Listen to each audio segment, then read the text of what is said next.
Greetings and salutations, guys. I'm here with my review of Star Wars Maul, Shadow Lord. Yeah, that's kind of a triple title, but hey, we can go with it. The newest animated series in the Star Wars universe. This is essentially the second sequel to Star Wars The Clone Wars. We had Star Wars The Bad Batch, which picked up immediately after, and then this one is picking up a few years after. Still the early days of the Empire. Little time has passed, but as the title tells you, it's picking up with Maul and what happened to him after that Clone Wars finale when he escaped. Dave Filoni does serve as the creator here, although he was a little less hands-on this time. He's a little busy these days, what with overseeing kind of all of Star Wars, but also Ahsoka Season 2 specifically. So he's really kind of passed the baton in a lot of ways to a creative team of people that he's worked with for many years on other Star Wars animated series. That includes Athena, Yvette Portillo, Matt Michnovetz, and Brad Rao. And voicing the title character is, of course, Sam Witwer, who has been voicing Maul for many years now, starting in the Clone Wars and continuing on in many other projects since. Though we've seen them kind of experiment in this realm with the Star Wars Tales anthology series, which did have several stories that were villain-focused, this is the first ongoing Star Wars series that is, centering on a villain, a character that we know has a bad guy typically, even though he is also the enemy of even worse guys at this point, because, of course, Darth Sidious and him are not seeing eye to eye anymore. But Maul has been so popular for so long, this kind of feels like a no-brainer, and I think it is one that really delivers. This is a series that I think there are expectations of once you hear the title, once you know who it's about, that it's going to be cool and have a lot of action and have a darker tone to it than some of the other Star Wars animated series. And it certainly delivers, I think, on everything that you are wanting from it. This is kind of Star Wars oops all cool stuff. I think this is the Star Wars animated series that a lot of adult fans have always wanted. A series that is just going for a very sort of intense, faster, more intense feel, centering on this very dark side, no pun intended, of the Star Wars universe, and characters in a heavily serialized storyline that is always pretty much about death could be around the corner. There's a lot of danger here with what's going on. There's a big crime element. If you know what has been going on with Maul in other animated series, but even in his cameo in Solo, you know that he becomes kind of a crime lord after the events of Phantom Menace. And this is continuing that, kind of seeing what is going to happen to get him from Clone Wars to Solo. It has to deal with the classic sort of prequel problem to solve, which is we know where this is going. We know what his fate is ultimately. We know his final fate if you continue to Star Wars Rebels. So you have to make it interesting to get there. And this one is kind of, an in-between cool because we saw so much of him on the Clone Wars. But I think it proves itself worthy in that respect. Maul, if you watch Clone Wars, you know that they made him into a really cool, interesting character. Because let's face it, in Phantom Menace, he was a cool presence, he looked awesome, and he had an amazing fight scene. Still maybe the best lightsaber fight in any Star Wars movie, but he wasn't an interesting, in-depth character. He was just kind of like the guy they had to fight at the end, and he did that very well. But it was up to the Clone Wars to make him someone that we could invest in as an ongoing character. Also, to deal with the fact that they were going to resurrect him at all, which of course is sort of ridiculous given he was sliced in half. But George Lucas wanted to bring him back, and I think what Lucas and Filoni did together on that show really made it worth it. It made him a character that we wanted to keep following, and has now had all these interesting ups and downs through the years. And we've seen, him go through some very troubled times of his own, and we've seen him kind of be on top of the world again, and then we've seen him once more face his own loss along the way. And I think that all really feeds into what we're seeing here in this show, where he is, he's on the run again. I mean, the Empire is in control, and that's his enemy. I mean, Sidious, Palpatine, is the guy running things here, and that's someone who wants him dead. But he is also trying to, get his revenge. He wants Sidious and avoid capture himself or avoid being killed himself. So I think by having this villain at the center is a tricky thing. How much do you redeem him versus how much do you explain him? Is it, it doesn't have to be redemption, but it can be saying this is a character that has is multifaceted and is worth our time. There's been plenty of shows centered on very bad people that have been very popular, and I think this is the first Star Wars animated series, certainly, that is giving that a focus. And in some ways, this is kind of like a more successful version, I feel, of what Book of Boba Fett was doing. In both cases, actually, it's funny that both these characters became crime bosses, but where it felt like that show kind of really, took too much of the edge of Boba Fett away. You could do redemption with Boba Fett, but you still wanted to kind of see the guy that we thought was, really dangerous guy, and it pulled back too much.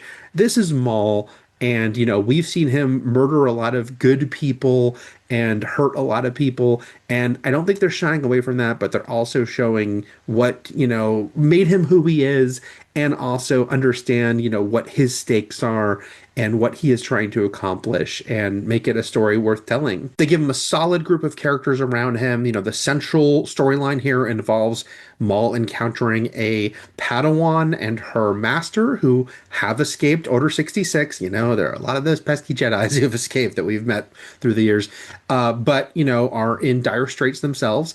And Maul instantly thinks this girl would be a very good Padawan for him, even though she already has a master. But he is not someone who's going to care about that. Look, we have certainly seen many Star Wars storylines about trying to turn someone to the dark side. It's kind of the crux of the whole thing, right? But I think that things are different enough here to make it interesting, because yes, he's trying to turn her to the dark side, but he doesn't want to make her a Sith because he has himself left the Sith. He is doing his own thing, and we understand that these are two Jedi that are in a desperate place themselves. Devin is the Padawan. She's voiced by Gideon Adlon, and we see that things are terrible for her. She has been living this life on the run since Order 66. They're constantly being hunted, and what would be the allure of Maul, and what, trying to sort of see what decision will she make. Her master is a variation on the, wise older Jedi that we've certainly seen many times before, but he's also voiced by Dennis Haysbert. And I got to tell you, when President Palmer's voice is coming out of this alien Jedi, you listen, you believe in the gravitas of this character. And then you have recent Academy Award nominee Wagner Moura voicing a character named Brander Lawson, who is a police detective on the planet Janix, where this show takes place. He basically has Maul and these two Jedis fall into his lap, and he is trying to deal with this situation and trying to avoid the Empire coming to his planet. There is a little bit of this show that is reminiscent of the early episodes of Andor, only in that it is talking about local law enforcement under the Empire and how things can change very quickly if the Empire themselves decide to take a direct hand in what is happening. I really like the depiction of droids in this show. They are such a familiar part of Star Wars, and we've seen a lot of different types of personalities from them, but I think this show comes up with some new twists on them. One is the character Two Boots, who is Lawson's partner, and they have like a dynamic of old time friends and partners, and they deal with each other in a familiar way that is more warm than we're used to with some of the human droid interactions. And there's a sweetness to their relationship, and the fact that we believe that these guys have been working together for a long time. And I really like Richard Ayoade voicing that character and what he brings to it, and bringing in that warmth, but also the inner conflict that character has as the series continues. There's also a character named Spybot who works for Maul, and he's basically kind of a mini probe droid, but has a lot more personality than we see with a typical Imperial probe droid. And very funny character, lots of attitude. He says stuff that you can't quite understand, but if you put the subtitles on, you can see what he's saying, and it's pretty funny. There are some moments. I don't watch shows with subtitles normally, but there were some moments where I did go back to see what Spybot was saying, and definitely some funny stuff. Like, I want to say this show is not humorless. I'm saying it is darker and has more of an edge, and absolutely does, but there are still some funny moments throughout. There's just not a lighthearted episode. It's not like Clone Wars, which could do very dark stuff and that might veer into a very silly storyline.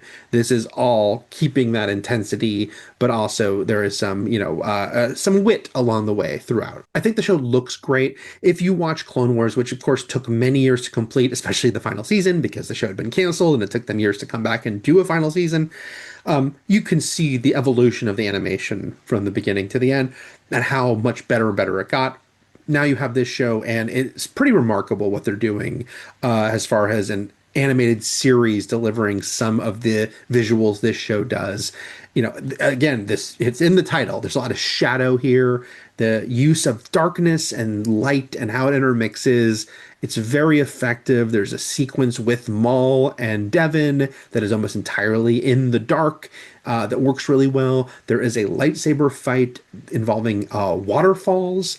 And so, characters are fighting, but they're also going through these waterfalls while they fight, and it looks beautiful and really striking. There's a lot of really standout moments here on the action side. It's not a secret, it's in the trailers that the Inquisitors are involved here. And once again, this show is giving you a lot of unfiltered, cool stuff. We all love Darth Maul's double-sided lightsaber. The Inquisitors use double-sided lightsabers, so you get some big fights where everyone's using a double-sided lightsaber. There is a couple moments in this show where you kind of feel them working really hard to keep it cool and dark all the time, that maybe it's a little try hard in that aspect, but it's mostly just delivering. It's very compelling. So even if I can feel like that's what they want to do, it works. And so I can't deny that I'm enjoying it, because this is something that it is scratching an itch for a lot of adult Star Wars fans. When Clone Wars, which is a show I adore, and would go back and forth in these storylines, and there's some really fun episodes of Clone Wars that are not dark at all. But then they would have the ones that would really delve into this stuff with Maul and Savage Opress and Dathomir. And so this is, really kind of giving you all that stuff, giving you the crime side of it all. And it's a good group of characters. I'm very much enjoy this show. Now, they gave press 8 of 10 episodes.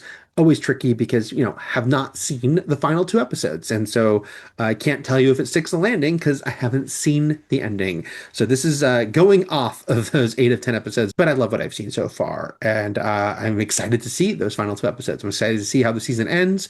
They've already renewed the show for a second season, so we know there will be more. I think it definitely feels like there is more story to tell at this point where I've left off so far.